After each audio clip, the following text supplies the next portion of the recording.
Everyone knew my stepsister's two childhood friends were pursuing me. Everyone speculated which one I would fall for. That was until the day I began seeing comments floating in the air. Does this side character really think the male leads are interested in her? They're being forced by the system to pursue her, but they actually love the female lead. Once she truly falls for them, they'll abandon her and begin their epic journey to win her back. It was then I understood, if they failed to win me over, they would die. By the time these floating comments appeared, Jake and Ethan had already been courting me for 2 weeks. My mother had married into the wealthy Wilson family, giving me a stepsister in name only. Our relationship wasn't good or bad, we mostly treated each other as if we were invisible. Jake and Ethan were Haley's childhood friends. The three of them had supposedly been inseparable since they were toddlers, an unbreakable triangle that lasted into adulthood. The city buzzed with rumors that both men were in love with Haley. But when I suddenly entered the picture, those rumors shattered. The gossip shifted to how the newcomer had stolen the spotlight from the childhood friend. Everyone wondered which suitor I would choose. But only I knew the truth. Even without the floating comments, I had always suspected they didn't genuinely like me. From the beginning, I doubted their motives, wondering if I had unknowingly become part of some elaborate game. That was why I remained cautious about their advances. One morning, coming downstairs for breakfast, I glanced at the floating comments. The side character's affection for Jake is at 30, basically stranger level. But her affection for Ethan has reached 50. Just a little more effort and she'll fall in love. In the original story, it took the male leads 5 months to win over the side character. Just hold on a bit longer until the epic chase for the female lead begins. I wasn't surprised my feelings leaned toward Ethan. He had helped me quite a lot in daily life. Compared to Jake's inconsistent attention and reckless behavior, Ethan's maturity and steadiness gave him the advantage. Still, I was curious about these affection levels. Did I control them? As I considered testing it, I noticed Ethan sitting on the living room sofa with Haley. When he saw me, he greeted me warmly. Unlike Jake, who had impulsively confessed right away, Ethan had taken a calmer approach, casually chatting, subtly expressing interest, and helping me integrate into their circle. For someone usually reserved, even small shifts in behavior were noticeable. Normally, he only cared about Haley. His special attention toward me made his intentions obvious. I smiled back. Good morning. When my eyes met Haley's, she glanced at my nightgown, rolled her eyes, and muttered under her breath. I ignored her. Our relationship had been lukewarm from the start, and then, for no reason, she suddenly began treating me with disdain. This was the perfect time to experiment. While eating breakfast, I observed them, and my heart sank. Though my face stayed neutral, the comments revealed what was happening. What's going on? Why is the side character's affection for Ethan suddenly dropping? -10, -20, -30? Why does it keep decreasing? She's just eating breakfast. Is she jealous of the female lead? She was almost at the like level. It's normal to feel uncomfortable seeing your crush with another girl, but why such a dramatic drop? Does she have some kind of purity complex? From the corner of my eye, I saw Ethan stiffen as though he, too, had received a notification. His conversation with Haley faltered. Before he could glance at me, I quickly looked away. That was when I realized I could control these affection levels. Side character Sophie's affection, -50. Current affection, 0. I was shocked to hear Ethan's system voice. Immediately, a warning alarm followed. Warning. Warning. If affection drops to -200, the mission will be considered failed and immediate termination will follow. When affection enters negative numbers, random punishments will be triggered. If affection stagnates for too long, the host will be judged negligent, and punishments will be triggered. Please actively complete your mission to avoid penalty. The rules were harsher than I imagined. The next moment, a shadow fell over me. Ethan's face gave little away, but his slightly furrowed brows betrayed his displeasure. Still, he forced a smile and said, I brought you a gift from my business trip. It's that necklace you said you liked. He handed me an elegantly wrapped box. He had probably planned to give it to me later, but now that my affection level hovered on the edge of danger, he rushed. Inside was indeed the necklace I had once admired. It was beautifully designed, and expensive. I've always loved shiny, costly things. When I was a child, too poor to afford jewelry, I collected candy wrappers instead. I've never hidden my love for luxury. Some say I'm shallow, a greedy woman who flaunts her desire for wealth. But it's simply who I am. That necklace is gorgeous. And this suit-wearing male lead is so handsome. The side character must be falling hard. The male lead is making a move. Her affection must be skyrocketing now. That necklace is super expensive. I did feel my affection rise slightly.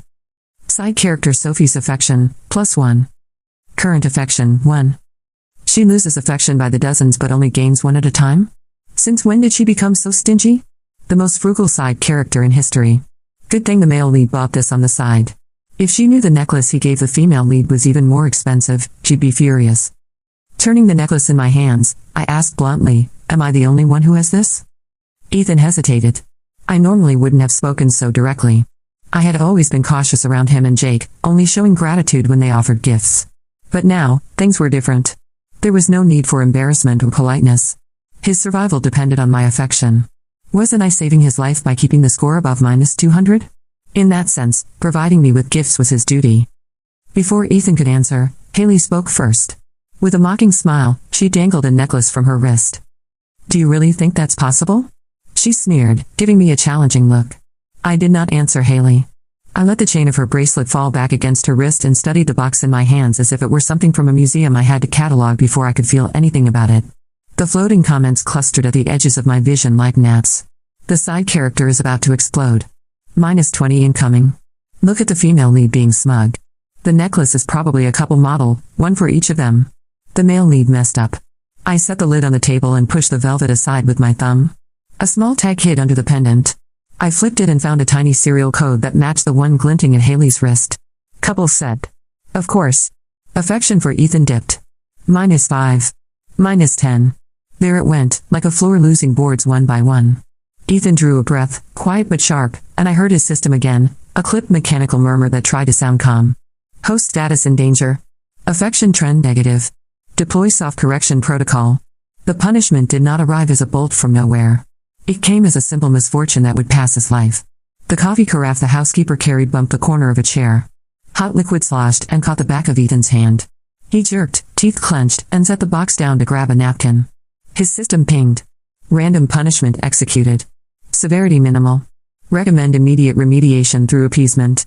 I looked at the reddening skin and, against my first instinct to let the algorithm do its thing, I stood and walked to the sink for the cold compress. The comments pulsed. She is pretending to care. She will give him +5 and then rip it away, just watch. I pressed the compress gently to his hand. He did not look at me right away.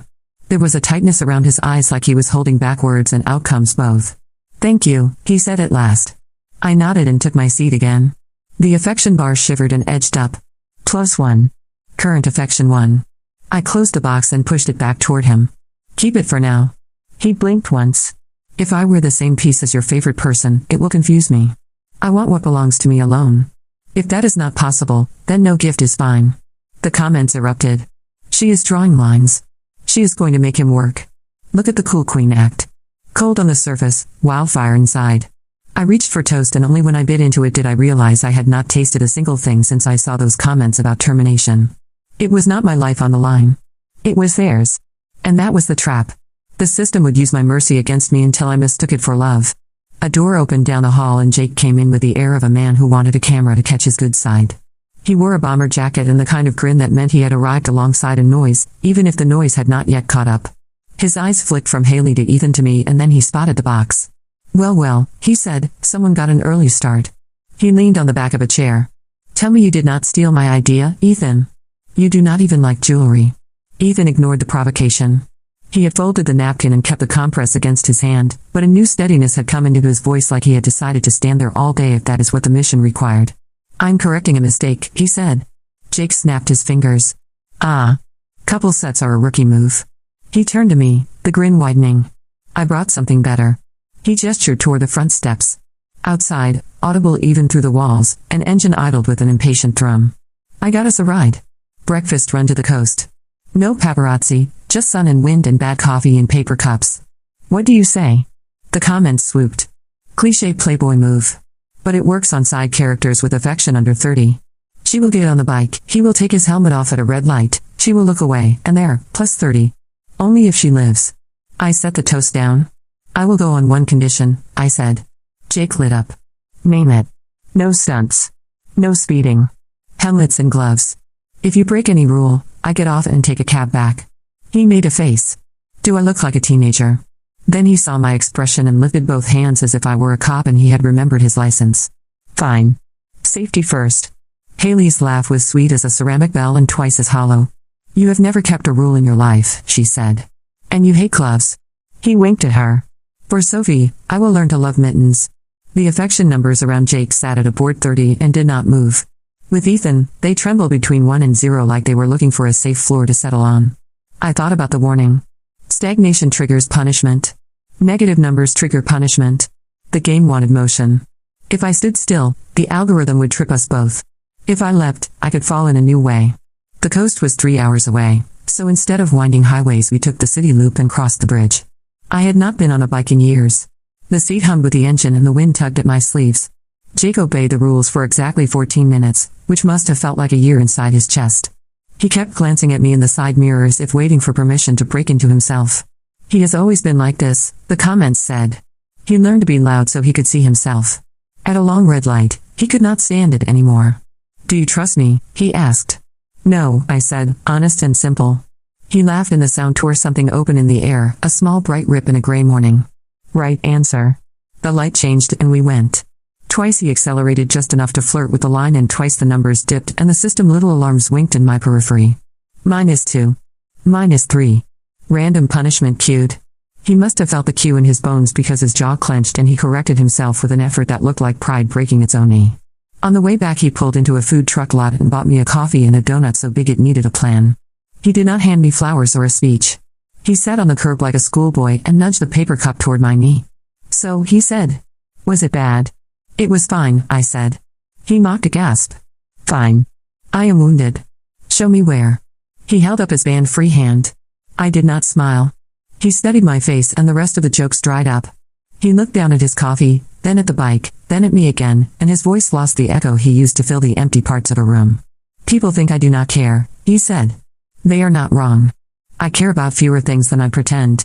But the things I do care about, I do not know how to hold without squeezing too hard.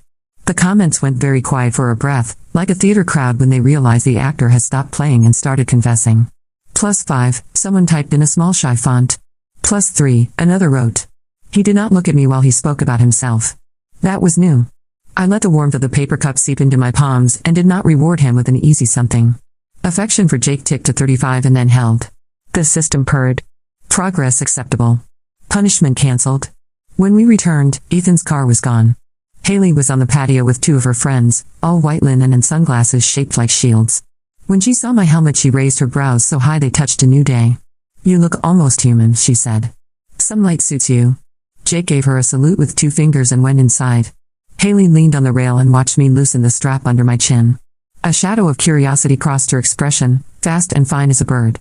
She had the kind of face that made people explain themselves before she asked a single question.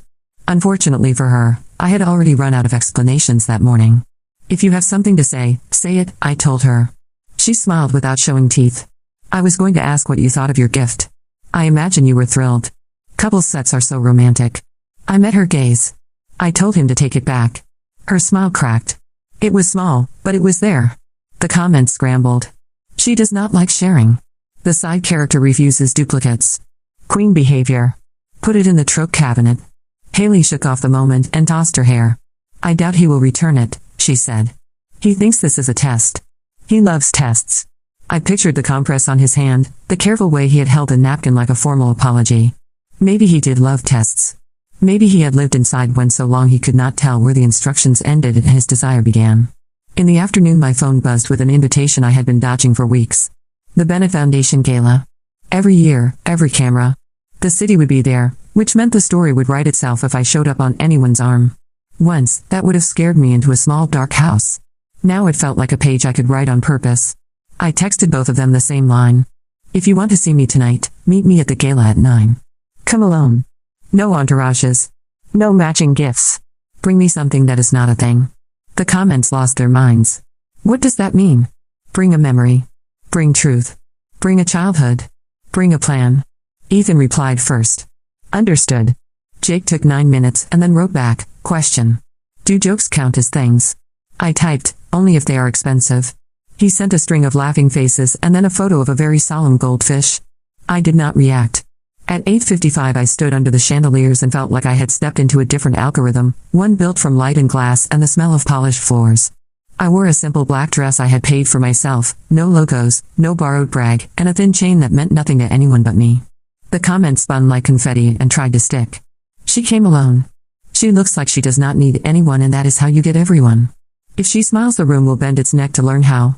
At 9 on the dot, Ethan found me near the balcony doors. He had changed out of the day and into evening with a precision that matched his voice. For a breath I saw him the way the city did, a series of lines that converged into an outcome. He did not bring a box. He offered me an envelope with my name in plain block letters.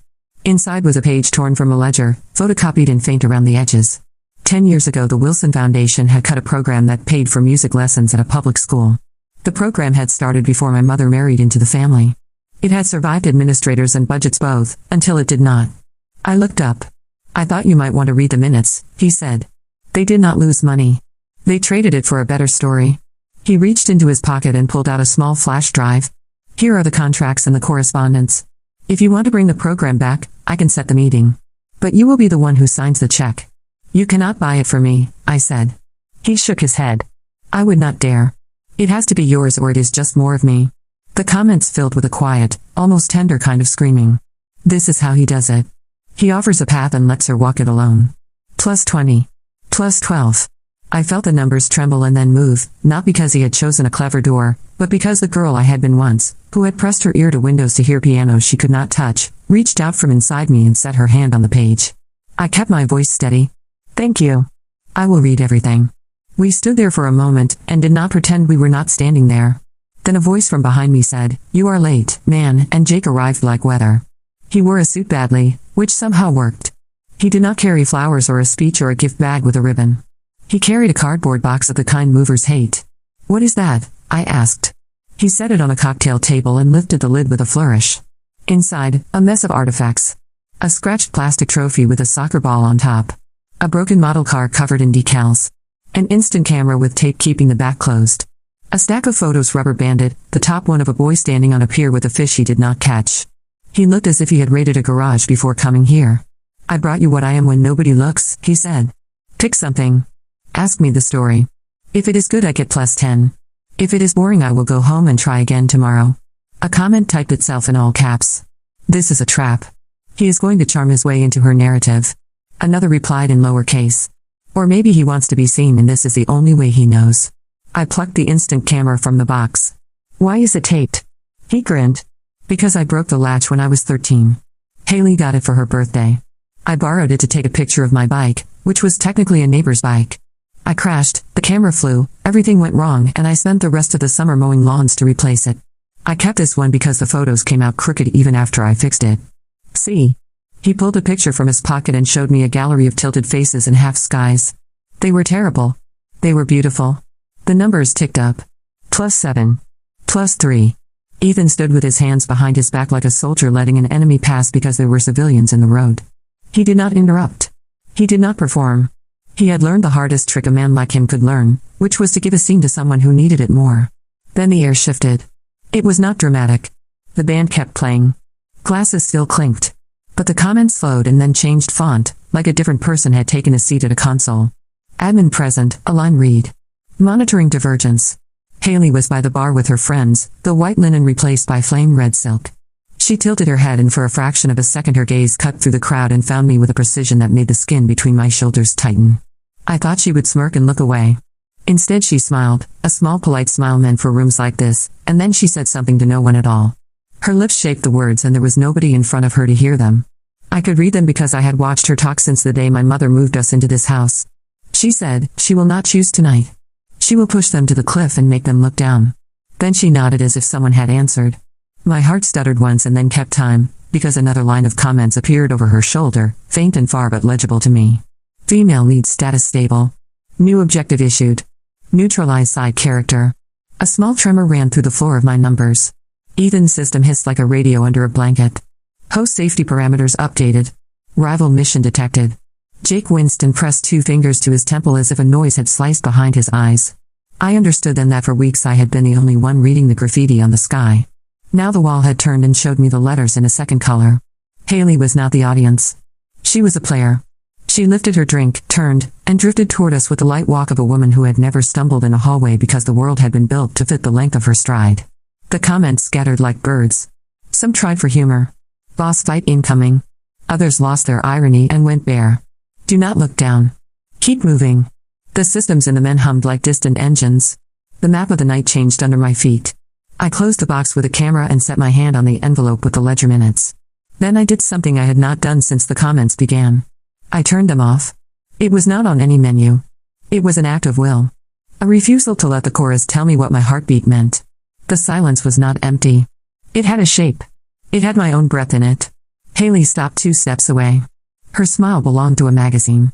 "Sophie," she said. "You look lovely." "So do you," I said. We were civil. We were knives wrapped in silk.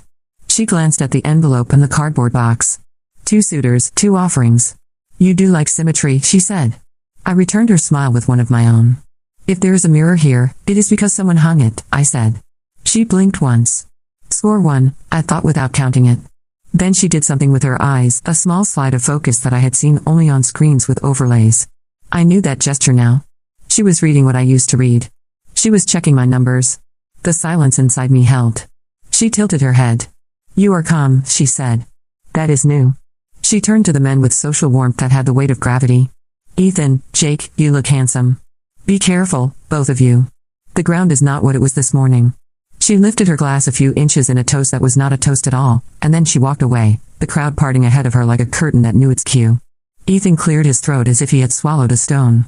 "Did you feel that?" he asked under his breath. Jake rubbed his temple again. "I hate migraines," he muttered. "They feel like warnings." They were warnings? They were more than that. I stood at the edge of the balcony doors and looked out over the dark line of the park, the city rising beyond like a set designed to impress a god. I had a choice that was not the one everyone thought. It was not between these 2 men, pick one. It was between this script, pick none of it, or write a new page. I turned the comments back on and they came in a flood, but I no longer needed them to tell me what I was seeing. The admin line flickered again. Neutralize side character. The algorithm would try it softly first. Missteps. Misquotes. Accidents that looked like spilled coffee but burned deeper. I thought of the ledger, the music that had gone quiet so someone could add a line to a report. I thought of a crooked photo of a boy in a sky.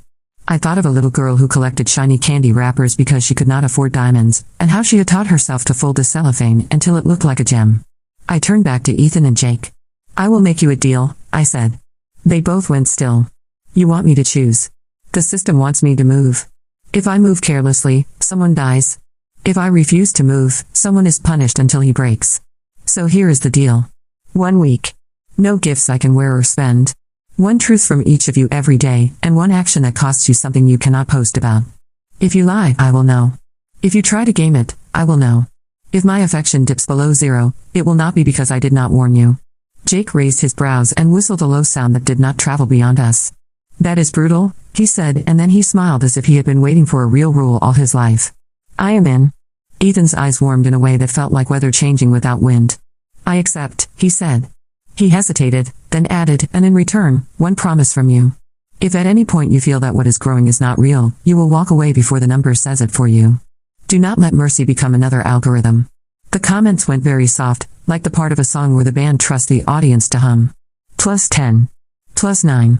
Plus nothing, because sometimes staying even is a miracle. I nodded. Agreed. I slipped the envelope into my bag and tucked the camera under my arm like a ridiculous clutch. We moved back into the room and the night kept glittering as if none of it mattered. At the far end of the hall, Haley turned her head slightly and watched me for exactly 1 heartbeat. Then a new line glowed over her shoulder, a line only I seemed to see. Secondary directive engaged. Introduce 3rd variable. My skin prickled. 3rd variable. A door near the stage opened and a man I had never seen stepped into the light with the casual confidence of a hero arriving in the middle of Act 2. The comments did not know his name. That scared me more than any warning so far. For the first time since the comments began, the chorus did not have a script to hand me. The system had brought a stranger to the party. And I understood that Chapter 3 was not going to be about choosing between 2 roads. It was going to be about building a map while the ground itself moved under our feet. I did not move when the man stepped into the light. The band kept playing a song that wanted to be background and the people kept smiling like glassware, but my nerves lined up as if someone had called my name in a voice I remembered from a dream. The comments flickered uselessly. Unknown. Unknown. 3rd variable present. No profile. No path. He was not taller than the others. He did not glow. He wore a simple dark suit and a plain tie like a person who had read the invitation and obeyed it. But the room reacted to him the way birds react to a weather change. Heads turned a fraction before his footsteps passed. Space made itself, not because he demanded it, but because he walked as if he already had it. He looked at me as if he had picked me out of a crowd a long time ago. Not because I was special. Because he had been told that this was where I would be when it mattered. Sophie, he said. The comments jittered. How does he know her name? Who is this? Why does the font not stick to him? I kept my voice steady. You have me at a disadvantage. He smiled, small and almost apologetic. I doubt that, he said. Then he tipped his head toward the balcony doors. May I borrow a minute before everyone decides what we mean to each other? Ethan took a half step closer. Jake did the same, not in sync but together anyway. It is fine, I told them. Stay where I can see you. We stepped out onto the balcony. The night air smelled like rain had been promised and then delayed. The city lay below like a map someone had traced too carefully. He leaned his forearms on the rail the way men do when they have told 1,000 truths and are not sure which one will work tonight. I waited. I am not here to play, he said. I am here because this instance is drifting. The algorithm does not like drift. It brings me when there is a chance to fix it without breaking everything. You work for the system, I said. Sometimes, he said. On paper. His mouth tilted. In practice, think of me as a hinge. I make doors open that have been painted shut. Do you have a name? I asked. He thought for a beat. Call me Rowan. The comments tried to label him and failed. They fell back to the old tricks. Mysterious helper. Deus Ex with better shoes. Do not trust him. Trust him once. What do you want? I asked. To survive my job, he said. And if I cannot do that, then to make sure the people inside the story survive theirs. You are not meant to know me. That you can see me at all means the narrative plate is wobbling. My hands rested on the rail. And if it falls? He glanced at the ballroom, then at the park, then at me. Then we do not get a reset, he said. We get a collapse. The rules turn into teeth. Affection below zero stops being math and starts being blood. Your deal bought you a week. Admin responded by adding me. If I cannot ease the system back to its rails, it will do what systems do. It will make a lesson out of you. I let that sit. I am not interested in being anyone's lesson, I said. Good, he said. Lessons rarely are. I looked at the city lights. In the glass of the doors I could see Ethan and Jake, both pretending not to watch the exact place where I stood. And Haley, far side of the room, red silk in a private gravity, turning her head just enough to keep me inside her range. How do I end a story without killing the people the story uses? I asked. Rowan did not answer right away. When he did not give me a trick. He gave me work. The system cannot force an outcome that all principal roles reject in the same sentence, he said. It cannot override a contract made in the open by the side character, a male lead, and the female lead. It has to honor a declared ending if it is named by those three and witnessed by a fourth. And you are the fourth, I said. He shook his head. No. I am a hinge. Witness can be anyone the story acknowledges. A press camera. A crowd. A board minutes page. He nodded at my bag. You brought some witnesses with you. I touched the envelope with the photocopied ledger minutes inside. You are telling me to negotiate with the story, I said. He lifted one shoulder. You already started. That was why they called me. You turned the comments off. You wrote a rule the system did not like but could not contradict. Now you have to finish the sentence before admin writes the rest for you. And if I fail? I asked. Then I make it fast, he said quietly. I do not get to choose much. I do get to choose that. He did not look like a killer. He looked tired in the way only honest men do. I nodded once. Thank you for telling me the truth. He straightened. Do you trust me? He asked. No, I said. Not yet. Good, he said. Trust makes people sloppy. He stepped back inside. As he passed Jake he touched 2 fingers to his brow, as if they had seen each other in another hallway once. He told Ethan nothing at all, which was more considerate than it looked. Then he vanished into the crowd like a note dissolving into the next chord. I went back to the men. Time it is, Jake said under his breath, eyes on my face like he was soft reading a teleprompter only he could see. You look like you have a plan. I do, I said. I turned to Ethan. Do you still have a route into the board meeting minutes archive? Always, he said. And you, said Jake. Do you still know how to make a camera look where you want without looking like you are asking? He grinned, small and fierce. Always. I opened my bag and took out the envelope and the old instant camera he had brought me as a joke and a truth. The tape held. The past held too. We did not make a scene. We made a room inside a room. At the gala there was a tradition of calling donors to the stage to wave at the money and the music. This year the foundation chair announced a surprise. A return of an old program, long beloved. I did not wait to be called. I walked to the edge of the stage and stood where the lights were not quite sure I qualified. "Excuse me," I said into the closest microphone. My voice carried without theatrics. "My name is Sophie. I am not a donor yet. I am a witness." The comments tried to laugh and failed. The font changed twice and then settled on something simple. I held up the photocopied minutes. 10 years ago this foundation ended a program that paid for music lessons at a public school. They said it was not sustainable. The numbers say it was. I would like to put those numbers where everyone can see them. A murmur ran through the room. The chair took a step toward me. Security looked to the chair for permission that did not come. I turned to the crowd. "I am not here to embarrass anyone. I am here to make a contract." The comments sat up. Contract. Contract. Admin alert. I looked at Haley. She stood very still, the drink in her hand forgotten. I spoke to her and to the room at the same time. "Haley," I said. "We do not know each other well. Maybe we never will. But you are the lead in the story the city thinks it knows. You could snap your fingers and the room would agree that this night belongs to you. I am not interested in stealing your night. I am interested in changing what it means." She narrowed her eyes, not in anger but in calculation. "Go on," she said. I lifted the envelope. "I would like the foundation to restore this program. I will donate the initial funds. Not on behalf of the Wilson name. On behalf of my mother, who raised me to love music before anyone gave me a last name to wear like a coat that did not fit." A hush folded over us. In the front row a reporter lifted a camera. "Witness." "Here is my contract," I said. I turned in a slow circle so every face could see my mouth and read my words. "I will not be used as a test and I will not be used as bait. The men who stand near me will not be punished for my refusal to play. The woman who stands across from me will not be punished for not hating me. We will end this arc with 3 signatures, spoken and seen. Then, if we choose each other, it will be without a system running death under the floor." Ethan stepped forward before anyone else could breathe. "I accept," he said. His voice did not need a microphone. "For 1 week I have been telling you truths that cost me. Here is another. I do not love the way the story taught me to love. I love the work of building something that lasts longer than applause.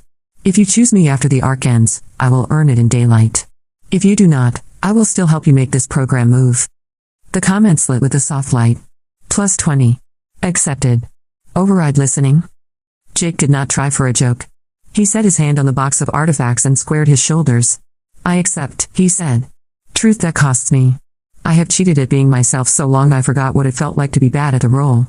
I do not know if I can love without noise. I want to try.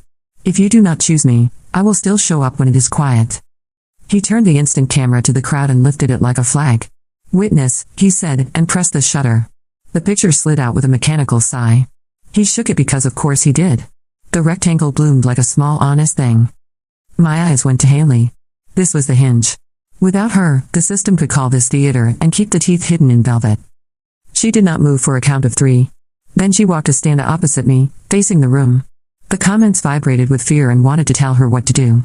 She did not read them. She looked only at me. "You are not my enemy," she said. "It makes better headlines if you are. But even when I hated you for existing near me, I was angrier at the way every room expected me to be a mirror for someone else's desire. I'm tired of playing a grace note to a melody that does not know my name. I accept." The room exhaled. The admin line flared in my vision. Contract detected. Countermeasures limited. Witness required. The reporter raised his camera again. 2 more cameras joined it. Then the chairman changed his mind about security and handed me a pen as if that made any legal sense. It did not matter. The story does not require paper. It requires that the sentence be said and seen. I spoke clearly. This arc ends now. No debts. No punishments disguised as fate. If there is a love story after this, it will be ours to write. If there's not, there will still be music. The world did not crack. It unhooked.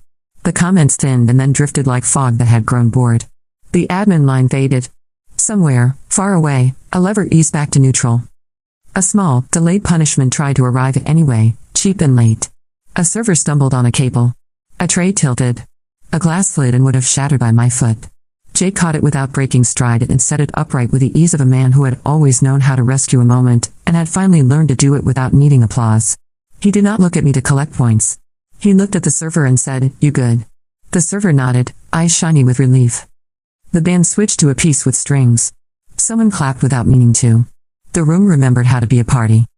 After the formal part ended, After a dozen people who had never seen me before told me I was brave, after the chair made a speech that forgot this had not been his idea, we slipped out a side door at a night that felt new. Haley joined us on the steps.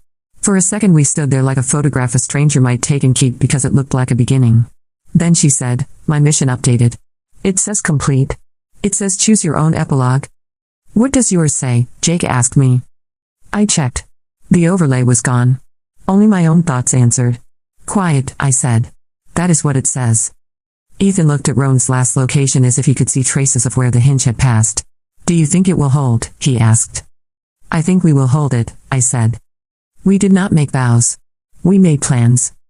The week that followed was not cinematic. It was work, which is rarer and better when you want to find out who you are without an audience. On the first day, Ethan brought me a spreadsheet that translated board myths into receipts. He resigned from a committee that used his name to launder decisions he did not agree with. He called the school principal himself and listened for an hour without trying to fix anything with a donation. His truth that day was simple and heavy. "I was adopted at 9, he said. I learned to earn belonging by being useful. I am only now learning that usefulness without love is just labor with extra zeros." The action that cost him something was private. He called his mother and told her he loved her for more than the day she signed the papers. He did not post a word. On the second day, Jake showed up at 6 in the morning and waited on the stoop with coffee he had made badly and refused to apologize for. He told me the truth that cost him like a man slicing open a joke to show the gears. "I learned early that if I could make people laugh, they would not notice I had nothing else ready," he said. "I'm trying to learn how to arrive with nothing and still be real." His action that cost him something was to turn down a brand deal that would have paid him plenty to pretend to be in love on camera. He sent them a message that read, "Find someone who needs the money more and does not mind the lie." Then he did not tell anyone except me. On the third day, I failed them both. I woke up with the comments gone and still could not keep from counting my own breath. I picked fights with my reflection and with a cabinet door that would not open smoothly. I went to the school and stood outside the music room and listened to kids murder a song they would one day play like a prayer. When I got home, both men were sitting on the steps like two different kinds of patients. I told them the truth that cost me. "I like the parts of me that are greedy and I am afraid I will starve them into being cruel," I said. "I want to love money without letting it erase my face. I want to love beauty without using it to humiliate anyone who does not have it." Ethan nodded. Jake said, "Keep the wrappers, buy the diamonds, pass the wrappers to a child who thinks they shine." We sat there for an hour and let the day be a person who was allowed to breathe. On the fourth day, Haley called and asked if I would meet her alone. I did. We walked in the park and she took off her sunglasses so I could see her actual eyes. She told me two truths. One was that her mission had taught her to win men by letting them gather around her like birds and then pretending she did not see them. The other was that she did not want to be a cage. We stood by the lake and watched a boy in a too big life jacket throw bread at ducks that did not need it. She laughed softly. "I do not know how to live without being looked at," she said. "Learning might be my story now. I do not know if we will be friends. I hope we will not be enemies." On the fifth day, the system made one last, petty grab. A gossip site ran a piece that called me a gold digger with a savior complex. It used photos of me at the gala with captions that made my mouth say things I had not said. The old overlay nudged at the edges of my vision like a bad habit tapping on the glass. I did not respond. The foundation posted the minutes and the budget and a link to the reinstated program application. The reporter from the gala ran a segment that was dry and correct and included an interview with a music teacher who cried twice and apologized for it neither time. That did more good than any speech ever could. On the sixth day, Rowan appeared on the bench outside the school while I waited for a meeting. He did not look like an angel or a ghost. He looked like a civil servant who had stayed late again. "You did it," he said. "We did it," I said. "Thank you for telling me the rules." He shrugged. "Rules are only interesting when someone uses them to make mercy." "Will the system come back?" I asked. "It never leaves," he said. "It just forgets you when you stop being useful. That is your victory." He stood. "One last thing. You do not owe any man a choice today. You can choose again in a month, in a year, in a life. Or not at all." "I know," I said. He smiled, real and brief, and then he was part of the sidewalk again. On the seventh day, I called both men and asked them to meet me where the music would start. The school auditorium smelled like wood and dust and a future someone had opened a window to air out. A few instruments had already arrived, rented and repaired, scratched and perfect. Ethan sat in the front row with his hands folded like he was listening to a symphony only he could hear. Jake was on the stage trying to play 3 notes on a trumpet and making the kind of sound that makes an honest man laugh at himself. I stood in the aisle and told the truth that cost me most. I do not know what love will look like when no one is watching, I said. I want to find out. With one of you or neither of you. But not under demand. Not with numbers counting down like a fuse. Ethan nodded as if he had been practicing the motion and finally learned it. I can wait, he said. Or I can let go. Both are real. Jake lowered the trumpet and tried not to look relieved by the idea that there was time. I want to be the man you would choose if there were no bonuses for choosing, he said. If I fail, I want to be the friend you do not have to forgive for failing. We sat on the edge of the stage with our feet swinging like children and listened to the empty room sound like possibility. A custodian swept the back aisle. Sunlight came through the high windows and hit the dust in a way that made the air look made of gold. Cheap gold, the best kind, the kind you can breathe. Later, after meetings and forums and 1,000 small decisions that no camera wanted to record, we walked out to the curb. Haley was waiting by the gate. She wore jeans and a plain white shirt and no makeup at all. For the first time since I met her, she looked like a person before a role. She lifted a hand in greeting. I thought I might come volunteer, she said. I am good at schedules and terrible at sitting still. Also, kids do not care who I am. I think I need that. We smiled. Not knives. Not mirrors. Just people. So, Jake said, his voice light because he could not help it and heavy because he was trying. What does the final chapter say? I looked up at the sky. No font. Just weather, changing as it pleased. It says we stop calling it a chapter and start calling it a day, I said. Then tomorrow is another day. And after enough days, they call it a life. He frowned as if that cheated him of a punchline, then grinned because something better had replaced it. Ethan looked like a man who had set a weight down and only then realized how much it had hurt to carry it. We walked toward the corner. A bus hissed. A kid on a scooter tried to race his own shadow and won by half a wheel. The music room behind us held silence that was full of the sound of what would come. I felt for the old overlay out of habit and found only breath. It was enough. It was everything. We did not know who I would love. We knew we would not die to find out. At night, after all the lights were off and the city could finally hear itself think, I emptied a jar of saved candy wrappers onto my kitchen table. I smoothed each one and folded them into little gems the way I had when I was small. I put them in a bowl by the door. Tomorrow, some kid would take one and make it shine in a different hand. My phone buzzed. A message from an unknown number. It was a photo, badly framed, of a ledger page with a new line on it. Music program, reinstated. Approved. There was a fingerprint smudge at the corner like someone had pressed too hard after signing. There was no caption. There did not need to be. I put the phone face down and looked at the ceiling. It was just a ceiling. No words. No orders. No threats. I breathed in. I breathed out. The system, somewhere, moved on to find a different story to bully. This one held. Tomorrow I would meet with the principal and the teacher who cried and the board member who had finally remembered how to say yes. I would meet with Ethan over coffee that tasted like competence and with Jake on a walk that included 3 jokes and a silence neither of us tried to fill. I would meet with Haley by the supply closet, where we would discover that labels matter less than instruments in tune. And one day, when the time was right and there was no audience leaning in to devour the ending, I would choose or I would not, and either way it would be real. That was the point all along. Not the ring. Not the chase. Not the plot. The point was to live long enough to tell a better story.